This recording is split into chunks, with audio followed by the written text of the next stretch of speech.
Meus amigos, que a luz do Mestre Jesus possa nos envolver hoje e sempre. Ao refletir sobre esse tema, em busca de Deus, nós principiamos por marcar qual é a diferença entre um homem e um animal. Porque na minha infância, e talvez na infância de muitos ainda, nós aprendemos que o homem é um animal racional.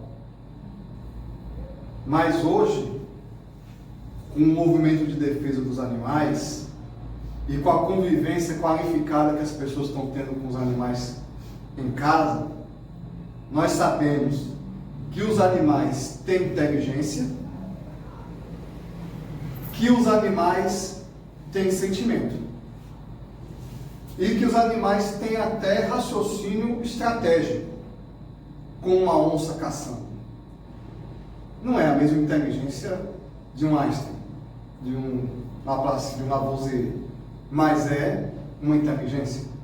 Então, animais são inteligentes, animais se magoam, se vingam, se entristecem quando alguém se afasta deles, e alguns acreditam que os animais amam, mas na verdade eles não amam, porque eu vou explicar. Porque eles não sentem a origem do amor. Mas eu vou lhe dizer algo que você nunca vai ver um cachorro fazer. Se alguém já viu, me conte. Um cachorro orando. Um gato olhando para cima, admirando as estrelas. Um papagaio procurando saber de onde ele veio. A verdadeira diferença de um ser humano para um animal, que é algo que nos faz humanos e que ninguém pode nos tirar, é a consciência. O ser humano sabe que existe e reflexiona sobre a sua existência. E o primeiro fruto da consciência, a consequência inevitável do homem sobre si mesmo, é se perguntar da onde ele veio e para onde ele vai.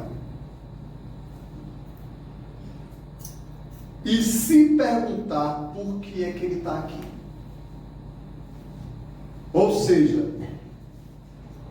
a reflexão existencial é uma característica puramente humana.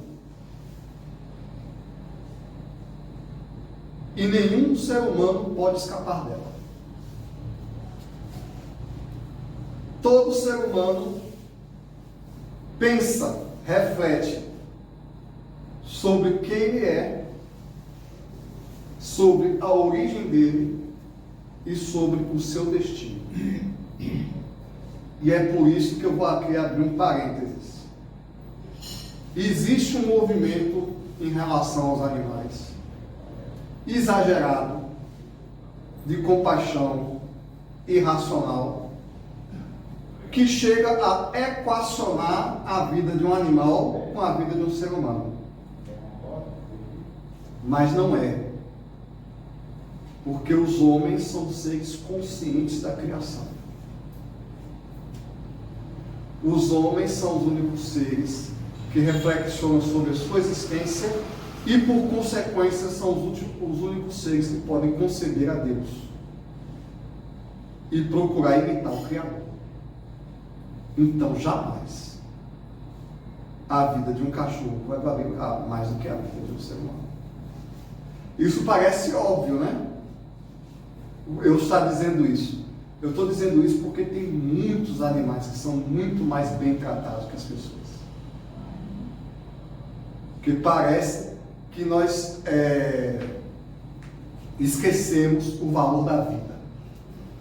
E nós esquecemos o valor da humanidade. Quando você está diante de uma pessoa, você está diante de uma pessoa que reflexiona, questiona e cria. Mais do que isso, você está diante de um espírito imortal que pode perceber e executar a vontade de Deus conscientemente. Então não é um bicho. Bicho é bicho, gente é gente. E jamais poderemos relativizar o valor de um ser que é capaz de refletir sobre a sua criação e que é capaz de reproduzir o ato criativo. Mas nós vamos mais longe do que isso. O ser humano, por mais que ele fuja e tente anestesiar sua consciência, muitas vezes com álcool, muitas vezes com drogas, muitas vezes com festa, outras com sexo, o ser humano procura se distrair a sua mente de todo jeito, procura se divertir, porque grita em nosso interior um impulso básico do homem, que é o impulso de buscar o seu Criador. É da essência do ser humano, é da essência do homem. Nós fomos criados assim, que é o que nos diferencia dos animais. Os animais têm esse impulso involuntariamente. E quem quiser escapar deste impulso, como a maior parte da humanidade tenta escapar do que é, gera a frustração e a dor. Todo ser humano tem na sua consciência, no seu coração, um desejo ardente, uma busca inescapável, uma força irreprimível. É a criatura que busca o Criador. É o que nos diferencia dos animais. E quem não responde, e boa parte da humanidade não responde, e quem não responde a essa voz, quem não responde a esse chamamento, a esse impulso interior de busca ao Criador, está lutando contra si mesmo e se frustrando. Então, o ser humano que vai para o bar beber para esquecer, ele está lutando contra a voz da sua consciência que está procurando o seu Criador e está tentando esquecer quem ele é. Está tentando esquecer que ele é uma criatura em busca do Criador. Aí ele bebe. Ou ele bebe, ou ele come demais, ou ele se alimenta de prazeres. A história da humanidade é a fuga do ser humano de si mesmo. Talvez o ser humano seja algo tão grandioso que nós não temos coragem de ser quem nós nascemos para ser. A maior tragédia dos seres humanos, dos homens e das mulheres, é que nós não temos coragem de sermos quem nós deveríamos ser. A humanidade vive numa luta de covardia, de vício, de preguiça, de fraqueza moral, sem coragem de manifestar quem ele verdadeiramente é e de realizar o verdadeiro propósito. E a gente fica com essa voz na nossa mente, todo dia de manhã e todo dia de noite, perturbando o nosso juízo e dizendo: você não está fazendo o que você poderia, o que você deveria estar fazendo. E frequentemente esse ser humano, ele é uma pessoa cumpridora dos seus direitos, dos seus deveres sociais. Ele é um marido, ele tem um filho, paga a escola do filho, vai na igreja no final de semana, às vezes ele nem bebe, não rouba, não mata, e ele quer convencer a ele mesmo que ele é uma grande pessoa. Mas tem um negócio dentro dele dizendo que ele não está realizado na vida. E a grande ilusão da humanidade é que esse ser então vai buscar a realização em coisas externas. Ah, não, eu preciso de um crescimento profissional. Essa minha vidinha é muito medíocre. Eu estou entediado. Eu preciso de uma viagem para a Europa todo ano. Eu preciso de um carro novo. Porque a maior tragédia do homem é que ele não sabe quem ele é.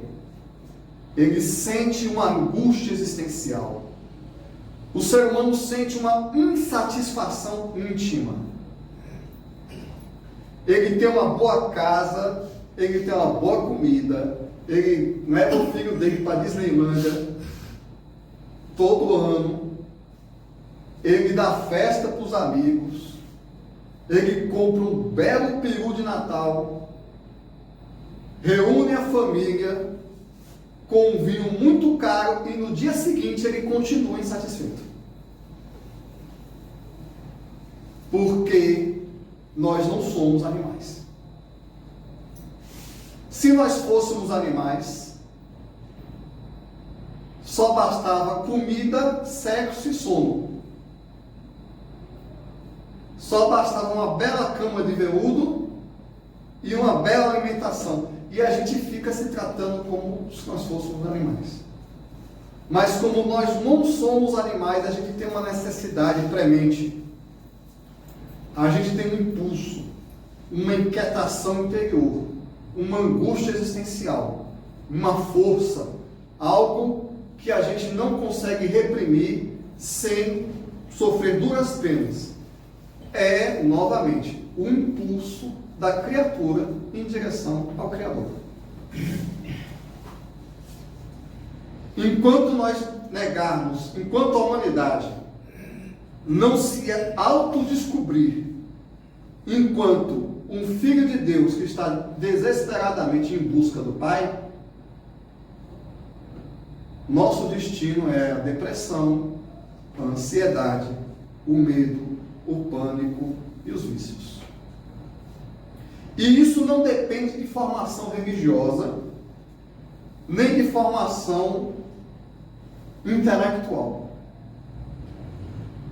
Nós vemos já no homem pré-histórico, no ambiente tribal, o homem sem saber nem ler e escrever. Quando ele vê um trovão, ele reflexiona, porque ele é um ser humano. Animais não fazem essas coisas.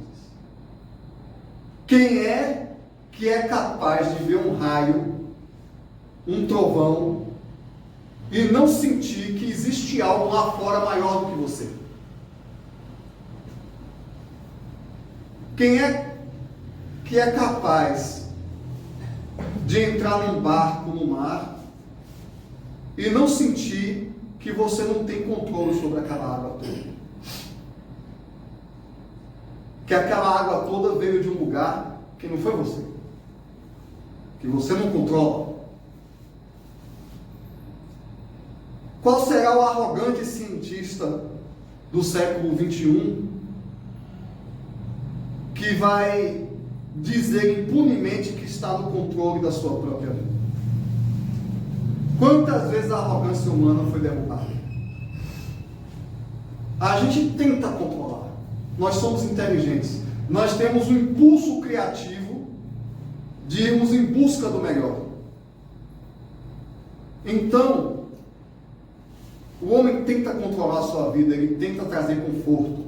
Então ele desenvolve ciência, tecnologia, ou se não controlar, pelo menos prever.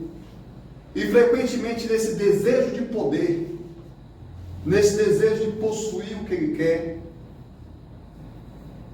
ele se torna arrogante, frequentemente egoísta, porque a minha inteligência, porque o meu trabalho, porque o meu dinheiro resolve tudo. Mas, de vez em quando, uma força superior se abate sobre os homens para conscientizá-los que eles não são nada. Como é o caso dessa pandemia que a gente está vivendo aí. Tem iPhone, tem computador, construiu uma bomba nuclear, mandou nave espacial para Saturno e está todo mundo em pânico por causa de um bichinho que ninguém vê. O que é o poder do ser humano? Os mais sábios, os mais humildes, os mais conscientes, desde a mais alta antiguidade, desde a pré-história, olham para cima e percebem: eu sou muito pequeno nesse planetazinho aqui. Tem alguém mantendo minha vida. Dizem que um pouco de estudo faz a pessoa se tornar ateia. E muito estudo faz a pessoa não tenha dúvida sobre a existência de Deus. Perguntaram ao pai da entomologista, um grande cientista que passou a vida toda estudando os insetos, classificando os insetos, estudando a natureza, se ele acreditava em Deus. Fábio, ele disse que ele não acreditava em Deus, que ele via Deus. Quando a gente estuda, por exemplo, é um campo que eu sou fascinado. Né? Eu sou fascinado por astronomia. Então, eu conheço um pouco dos ambientes de todos os planetas do Sistema Solar. Né? Vênus tem uma pressão 80 vezes maior do que a Terra. A atmosfera é de ácido sulfúrico. Urano tem furacões de 3.000 km por hora. O planeta mais parecido com a Terra, que é Marte, a água congelada, a temperatura é 70 graus negativos. E exoplanetas fora do nosso sistema solar, tem planeta que chove ferro. E quanto mais estudo os outros planetas, eu olho assim para essa bolinha de ar que eu estou guardado aqui. Você acorda de manhã, tem aquelas nuvenzinhas branquinhas com aquele céu azul, tem passarinho cantando, tem um chão que você pode pisar. A maioria dos planetas não tem chão, a maioria dos planetas são gasosos. Tem um chãozinho que você pode pisar. Ainda tem umas plantinhas. O ser humano não foi capaz de detectar isso em lugar nenhum do universo, ainda. Nós espíritas acreditamos que existam outros planetas com vida como orgânica como o nosso. Mas você tem noção, é porque a humanidade não tem noção, é o que eu digo. Quando a consciência está aberta, o estudo abre a mente. O estudo dos outros planetas me fez valorizar a casa em que eu moro, que parece que foi cuidadosamente planejada para mim. Na Lua, é 240 graus negativos de noite, 150 graus positivos ou negativo de noite, 150 graus positivo de dia. E aqui eu estou morrendo de frio quando varia 2, 3 graus. Tudo tão arrumadinho, tudo tão bonitinho. Em que dimensão de arrogância um ser humano tem que chegar, e muitas vezes chega, para tentar negar a si mesmo de que ele está protegido e que necessita desesperadamente dessa proteção. Esse instinto de reflexão do homem sobre si mesmo, sobre o ambiente que ele mora, e volto a dizer, sobre a origem e seu destino, é uma coisa tão básica que o homem pré-histórico já tinha. Mas, no início do desenvolvimento da razão, o sentimento de procura e adoração a um ser superior,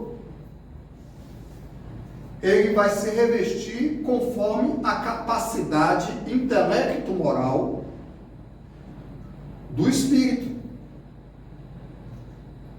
Porque é uma coisa básica que a filosofia espírita nos ensina e outras filosofias nos ensinam, e que muitas pessoas e concepções religiosas não entendem. Logicamente, o Criador do universo é um só. A ordem do universo é uma só. Mas cada um entende como pode. Cada um interpreta a sua realidade conforme a sua capacidade. Então, o homem pré-histórico que vivia para caçar e para colher, ele interpretava cada força da natureza como um Deus, como uma força que o dominava. A chuva, o sol, o trovão, nos elementos da natureza, aquilo que assusta ele. Isso no período paleolítico. Depois, no período neolítico, o homem desenvolveu a agricultura. Quando o ser humano começou a passar a dominar a criação, porque veja só, é um impulso humano que os seres humanos foram desenvolvendo. Eles passaram da fase de adorar o Criador para imitar o Criador. E o primeiro impulso de imitação do Criador, que foi um grande impulso civilizacional e que deu um impulso, inclusive, à construção das cidades e à edificação das primeiras religiões organizadas, foi quando o ser humano, ao invés de ficar na floresta, caçando e colhendo o que achava pelo caminho, ele percebeu que ele poderia pegar umas sementes e plantar. Então, foi um dos primeiros impulsos de inteligência do homem se igualar a Deus, do ser humano imitar Deus. Os dois impulsos tecnológicos que deram um salto evolutivo na humanidade: a invenção da agricultura e a domesticação dos animais. Depois disso veio a domesticação do fogo, que foi outro grande salto evolutivo. Mas a agricultura deu ao homem novas reflexões filosóficas, que ele planta, cresce, come, e ele planta de novo, cresce, come. Isso fez o ser humano entender que a criação se dá em ciclos de vida e morte.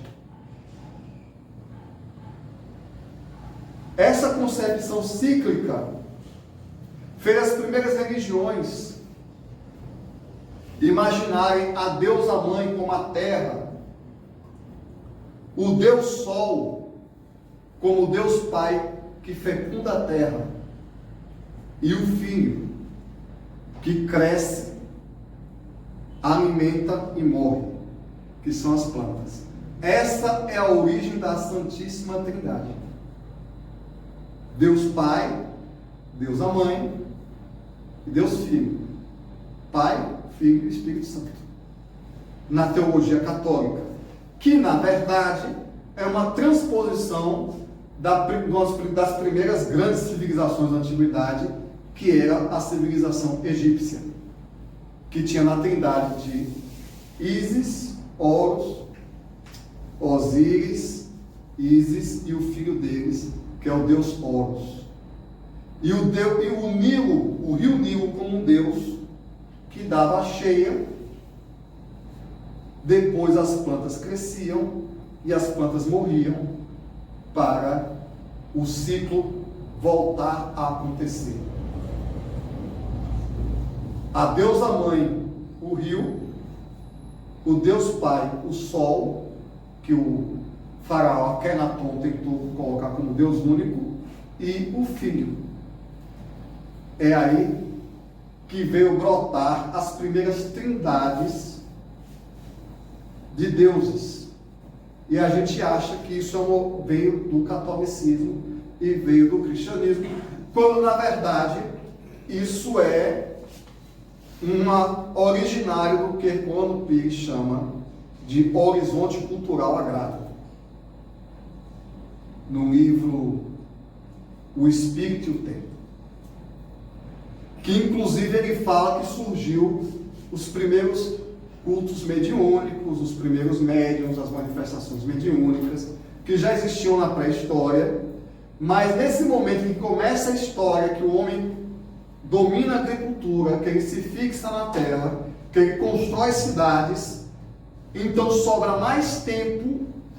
O ser humano, quando a agricultura liberou recursos materiais, as pessoas tiveram mais tempo, mais recursos, aí surgiram as religiões, porque o homem teve mais tempo para pensar.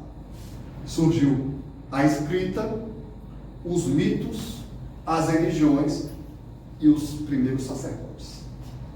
Porque onde havia sobra de produção, podia haver gente se dedicando só à religião. E aí se fez os primeiros cultos organizados. Nunca existiu na história da humanidade um povo sem religião. Eu também gosto de estudar um pouco de história. Se alguém conhece um povo que não tinha religião, vocês podem encaminhar. Nunca existiu um povo ateu na história da humanidade. A União Soviética, quando da Revolução Socialista, proscreveu Deus, tornou a religião crime. A religião era o Estado, era Stalin. Quando a União Soviética caiu, a Igreja Católica Ortodoxa Russa está mais forte do que nunca. Os russos sendo presos, criados em escolas públicas desde a infância, que Deus não existe, Deus não existe, Deus não existe, e eles não conseguiram acabar com a religião. Por que nunca um governante vai acabar com a religião? Porque está na essência do homem. Nós voltamos ao início. É o que nos separa dos animais. 100% dos seres humanos, que são espíritos encarnados, estão em busca do seu Criador. E é uma voz que não pode ser calada. Mas os meios dessa busca também respondem à capacidade intelectual e sentimental de cada um. As religiões da antiguidade são religiões muito materialistas, porque o homem é materialista. Então, no povo judeu que saiu de Israel, Você estava no meio de um deserto. Você tinha umas ovelhas criando no deserto. A ovelha te dá carne, a cabra te dá leite. Qual é a coisa mais valiosa que você tem? É a ovelha. Então, qual é o maior sinal que você pode dar no seu Criador? Você pegar a sua melhor ovelha e sacrificar ao Criador. Porque você dá muito valor à ovelha. E você quer demonstrar ao seu Criador como você ama Ele. Então você pega a sua melhor ovelha e dá lá ao seu Criador. A origem do primeiro crime relatado na Bíblia: Caim e Abel. Porque Deus estava aceitando o sacrifício de Abel e não estava aceitando o sacrifício de Caim. Porque a ovelha era sacrificada, isso está na Bíblia, isso está nos primeiros livros da Bíblia, descreve, inclusive, tem gente que quer seguir a Bíblia, né? Lá na Bíblia tem certinho como é que tem que sacrificar uma ovelha. Faça um altar na sua casa, você é para seguir. Você esparge, você corta o pescoço e esparge o sangue no altar. Se a fumaça subir é porque Deus aceitou. Porque Deus está satisfeito com o cheiro da gordura da ovelha que você está sacrificando para Ele. Nós vemos isso na mitologia grega. Eu li a Ilíada. Os gregos, quando sacrificavam os deuses, eles faziam questão de sacrificar do boi as partes mais gordurosas. Por quê? Bem, eu adoro o cheiro de gordura, então Deus deve gostar também. O povo fazia churrasco para Deus. Então, cada um adora a Deus conforme ele consegue. Um povo guerreiro, analfabeto, criador de cabra, criador de boi, um povo como o povo grego da antiguidade, que fazia guerra para escravizar os outros, para estuprar as mulheres, que morria e matava por prazer. Então, logicamente, Deus. Uma característica que nós conservamos, que vem desde a antiguidade até hoje: nós somos orgulhosos, nós somos carentes. Diz certos textos que o homem é imagem e semelhança de Deus. Mas o mais certo que isso é que, sociologicamente falando, antropologicamente falando, o Deus que a gente adora é a nossa imagem e semelhança. A gente fica chateado quando falam mal da gente. Aí sabe o que nós acreditamos? Que nós ficamos chateados, ou que Deus fica chateado quando falam mal dele. Nós acreditamos que Deus fica ofendido porque alguém está falando mal dele. O nosso Deus é muito reflexo de nós mesmos.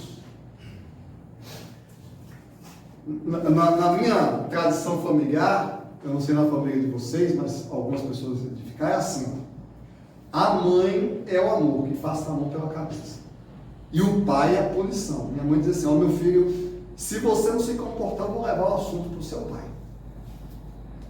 Você sabe como é a nossa religião? A gente reza para Maria, que é a advogada nossa, porque se chegar em Jesus é justiça, né? Então, como Deus é muito duro, Deus Pai, com a sua barba lá no céu é duro, ele vai aplicar a lei. Nós temos Maria, a deusa mãe, para fazer intermediação.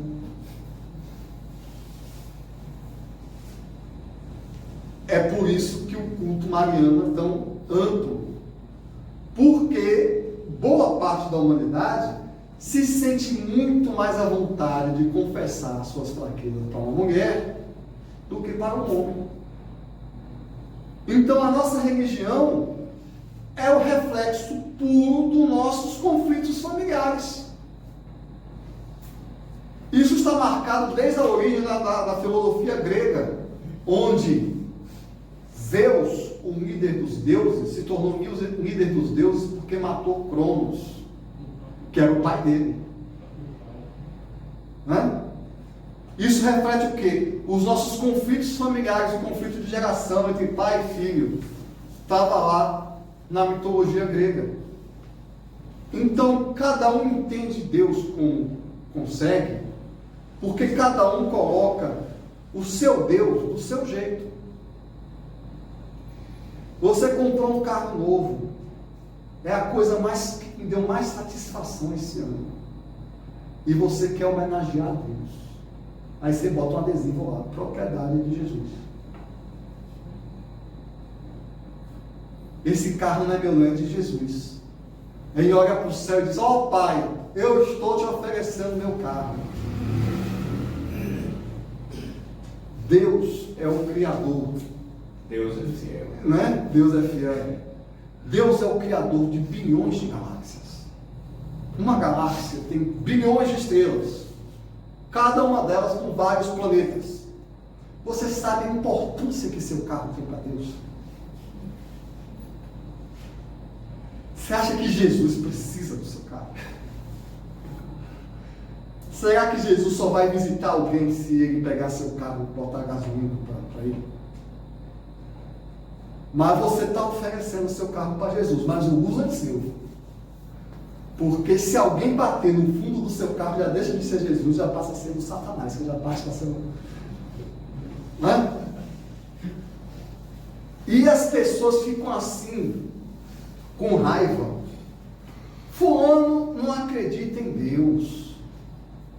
Fulano fala mal de Deus. Diz que religião não existe. Ó, Deus vai te castigar. Você acha que Deus está chateado porque um ser humano não acredita nele? Quando eu era criança, aí na minha formação, não faça assim porque papai do céu não gosta. Porque papai do céu vai ficar triste com você.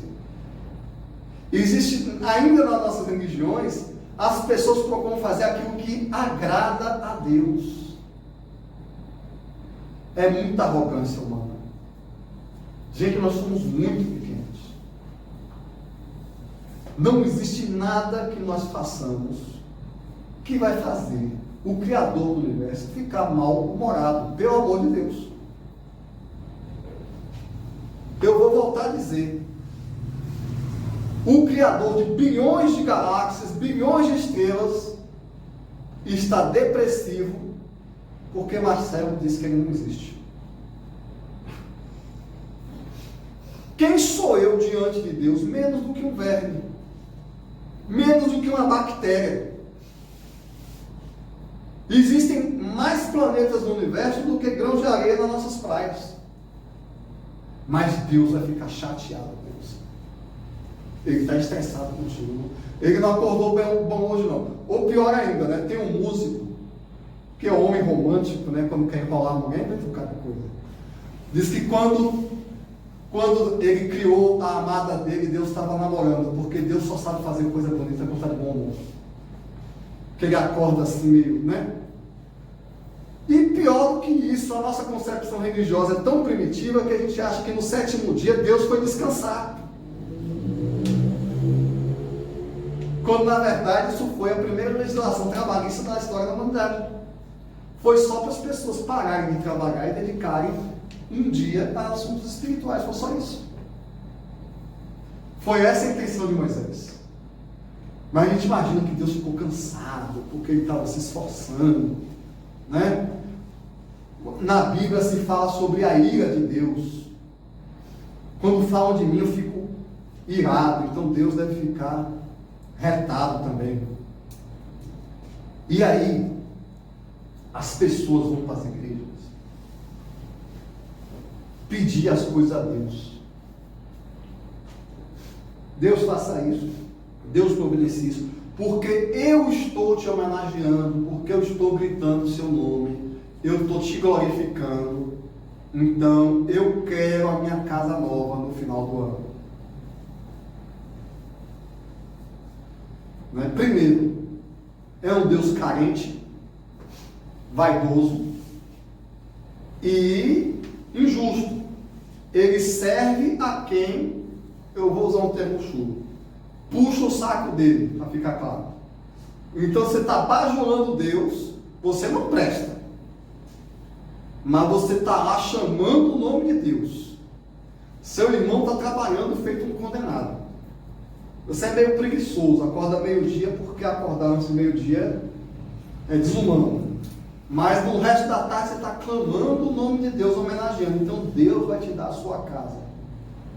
O trabalhador que não frequenta a sua igreja, que trabalha 12 horas por dia e toma uma cervejinha de vez em quando e não está chamando pelo nome do Senhor, ele não merece. Quem merece é você que está lá. Olha Deus, olha o que eu estou fazendo por você, viu? É uma negociação, é como se Deus fosse um grande político, que ainda tapa nas costas, bajula ele, arranja voto para ele e quer o nosso cargo, o resto do mundo que se exploda. Ou seja, Deus é feito a nossa imagem e semelhança. E aí ele vai romper toda a ordem do universo.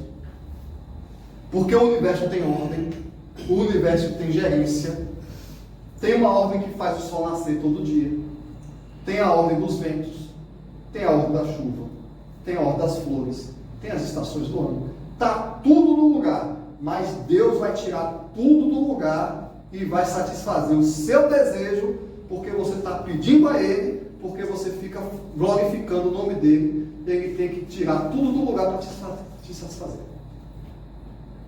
Porque é o que nós faríamos se tivesse alguém falando bem da gente. Né? Se aquele parente que fala bem da gente, que homenageia a gente, que dá presentinho no Natal, a gente se endivida também para mostrar para ele, né? Que a gente tem que dar um presente para ele. E aquele que fala mal da gente, que não nos ama, que vá para os quintos dos infernos. É isso que as pessoas pensam de Deus. Que Deus ama aqueles que o amam e manda para o inferno aqueles que não amam. Só falta uma pequena reflexão sobre isso. Que um desenvolvimento intelecto e moral mais apurado, botando nossos 2 neurônios para pensar um pouquinho. Quem foi que criou o homem imperfeito como ele é? Quem foi que criou o homem com esse egoísmo, com esse desejo de vingança, com essa imperfeição moral? Foi Deus. Como Deus pode punir o homem pelo que ele é, se foi ele que fez o homem assim? Por exemplo, muitas religiões da antiguidade e na nossa religião cristã tem-se um impulso sexual como um pecado. Fazer sexo é pecado. Mas quem foi que colocou o sexo no homem? Como é que algo da sua natureza é pecado? Inclusive tem religiões que instruem, depois de fazer sexo você tem que fazer uma purificação para se purificar. Aliás, a nossa tradição religiosa é tão grave que a gente já nasce com pecado por causa do pecado original. Você já nasceu errado. Deus te botou no mundo, você já está errado. Deus já criou o indivíduo como pecador. Ele só vai ser uma pessoa de bem quando se batizar. Mas uma reflexão mais profunda sobre a criação de Deus leva à conclusão lógica. O homem, o ser humano, egoísta, imperfeito, mesquinho, às vezes ladrão, às vezes violento, é um filho de Deus. Foi Deus que criou ele. Não fui eu. Não foi um sábio, não foi um marrom. Foi Deus que botou aquele homem no mundo. Então Deus não pode condenar o homem pelo que ele é. em verdade, se Deus é infinitamente amor, por última instância, se Deus é o Criador de tudo, se tudo está num lugar sob a permissão e supervisão dele, nós vamos chegar à conclusão de que Deus não pode condenar ninguém. Deus não pode, não pune, não condena, não castiga. Porque está tudo certo. Então o problema do homem não é a punição divina. O problema do homem, o problema do ser humano, é aquele problema que nós estamos falando do início. É a busca da criatura em direção ao Criador. Isso já é um raciocínio mais abrangente, que exige do ser humano, logicamente, uma elaboração moral e intelectual mais avançada, mas é o que a doutrina espírita hoje finalmente nos propõe. Deus não te pune por nada. Apesar de toda a codificação espírita falar da justiça divina, usam até a terminologia cristã de punição de Deus, mas, extrapolando o raciocínio às últimas consequências filosóficas de quem Deus é, quando a gente vai errar, Deus já sabe que a gente vai errar, porque Deus conhece o futuro. Não existe nenhuma surpresa para Deus. A gente usa o termo, você vai desobedecer a Deus. Tadinho, como é que você vai desobedecer a Deus? Não existe nada disso. O que existe é a frustração, a dor do espírito que está em busca do Pai. A dor do Filho de Deus que não está vendo o Pai. Ou, se preferir, o Filho de Deus que não está vendo a Mãe. Se nós formos para uma reflexão mais profunda sobre o que é o homem e sobre qual é a nossa, e o que nós somos e qual é a nossa existência, nós vamos chegar à conclusão que nosso problema nunca foi nosso obsessor, nunca foi nossa falta de dinheiro, nosso problema nunca foi nossa doença física, nem o torcicolo, nem o câncer, nem o Covid, nem o filho, nem o pai, nem a mãe, nada disso é problema. Só existe um problema na nossa vida: a nossa busca por Deus. Isso é uma reflexão mais profunda sobre quem o homem verdadeiramente é. Minha avózinha, que não era grande filósofa, dizia: o muito com Deus é nada e o pouco com Deus é tudo. O que eu estou alertando aqui é que quando o espírito amadurece e chega a uma reflexão mais profunda de autodescoberta e se descobrir quem ele realmente é, ele vai perceber que a sua dor não é nada que venha de fora. Como Buda percebeu há 500 anos antes de Cristo, quando ele dizia que a dor vem do desejo de não sentir dor, e o homem é aquilo que ele pensa que é. A angústia do homem, a dor do homem vem de dentro dele. É a frustração máxima por não estar em contato com o Pai. Este é o problema. A luz do homem é Deus. Quando o ser humano não manifesta sua luz, ele está nas trevas. Se o espírito perde o contato com o seu propósito divino, ele estará com um corpo saudável, bonito, amado, adorado pelos seus parentes, morando num palácio, cheio de distrações, e ele estará angustiado. Mas quando o Espírito realiza o seu propósito divino, ele estará na cama de um hospital cheio de doença, com o olho sangrando. Alguém vai perguntar a ele, como perguntou a Chico Xavier, como você está se sentindo? Ele vai dizer: nunca estive tão bem toda a minha vida.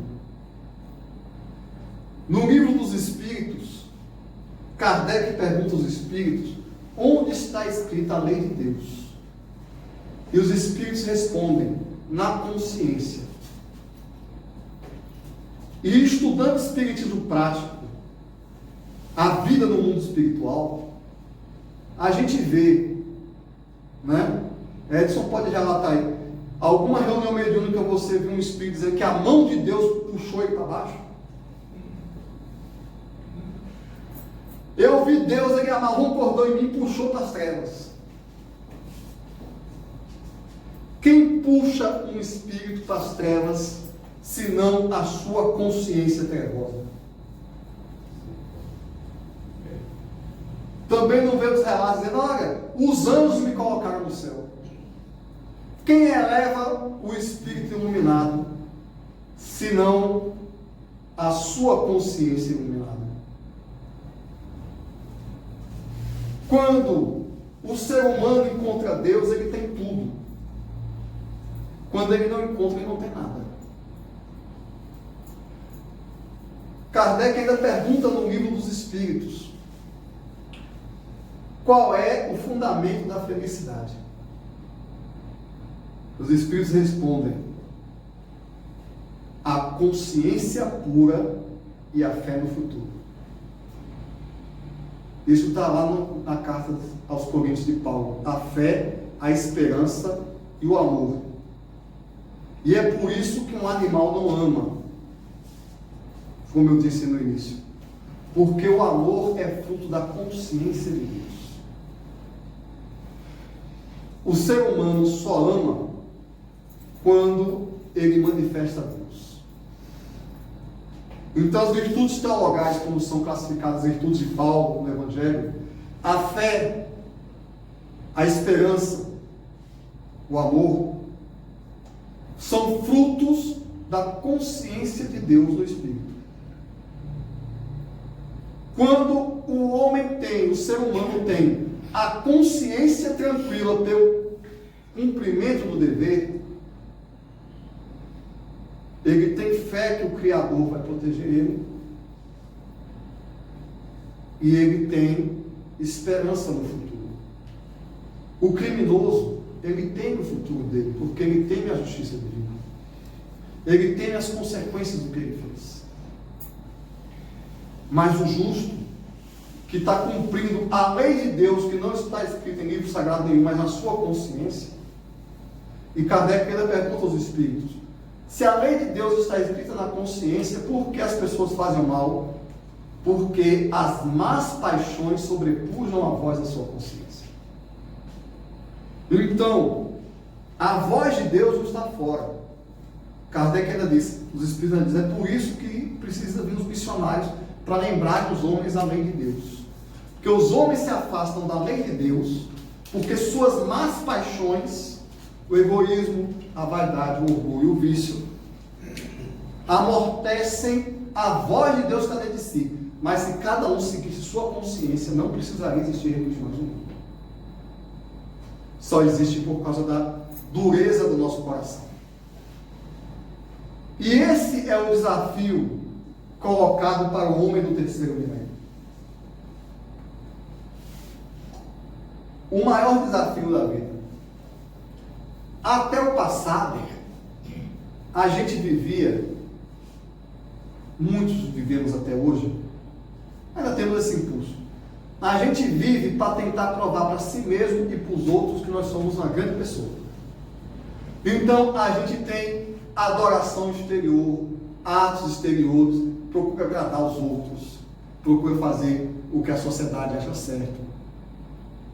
Mas no fundo, a única coisa que importa é o nosso relacionamento com Deus.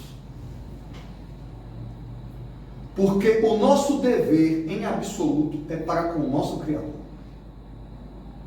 o nosso plano de vida, a nossa encarnação, a nossa presença na terra, não é para agradar o pai, não é para agradar a mãe, não é para ficar bonito na foto, é para seguir o caminho de Deus. Por isso que os primeiros cristãos se chamavam homens do caminho.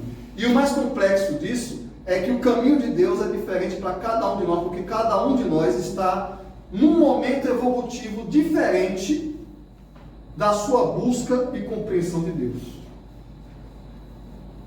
E é aí que vem a questão complexa, dura e difícil de nós encontrarmos o nosso Criador, porque a capacidade de entender Deus só vem com a pureza de coração.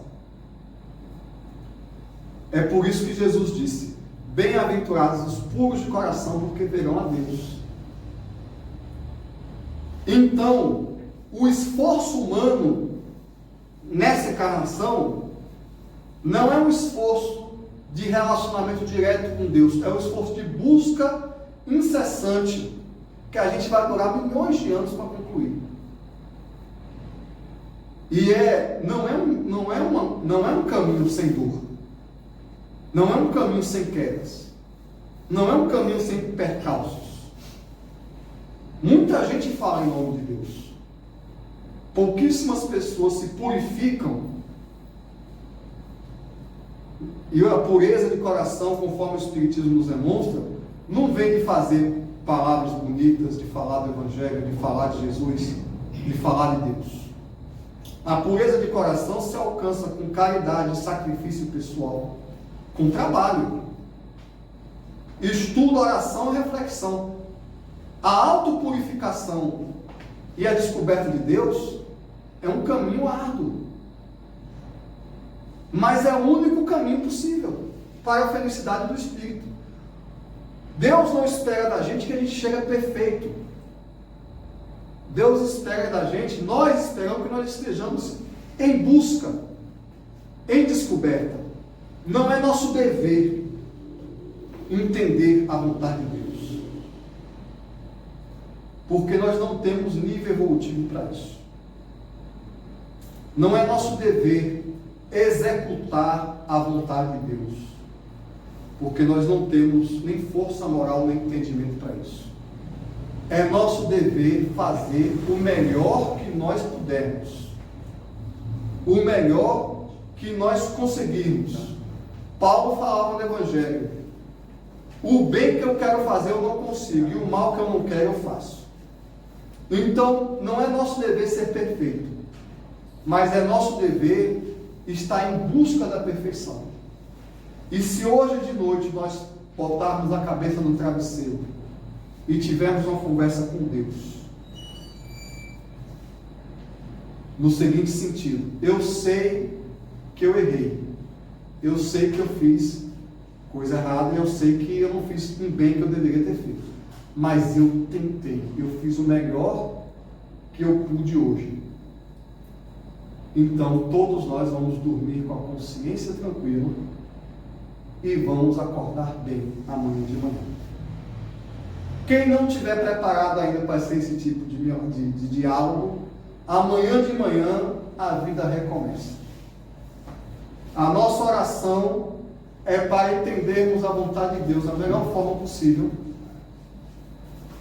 E no final do dia, quando nos ensina Santo Agostinho no Livro dos Espíritos, nós vamos novamente conversar com Deus. Mas nós estaremos felizes se nós estivermos no caminho. Não é importante ser perfeito, é importante estar no caminho da perfeição, para que brilhe a nossa luz, como Jesus ordenou. O ser humano ou faz brilhar a sua luz, ou cai na perdição. E é essa ordem que o Cristo nos deixou, que nós sejamos as cartas vivas do Evangelho, que nós sejamos uma presença divina no mundo, com o máximo de esforço que nós fizermos, o máximo de amor que a gente conseguir, é que nós vamos entender Jesus quando ele diz que nós somos o sal da terra e nós somos os senhores da nossa vida. Nós não precisamos de mais nada a única necessidade realmente premente do homem, inadiável, é a necessidade de Deus. Porque não só de pão vive o homem, mas de toda palavra que vem de Deus.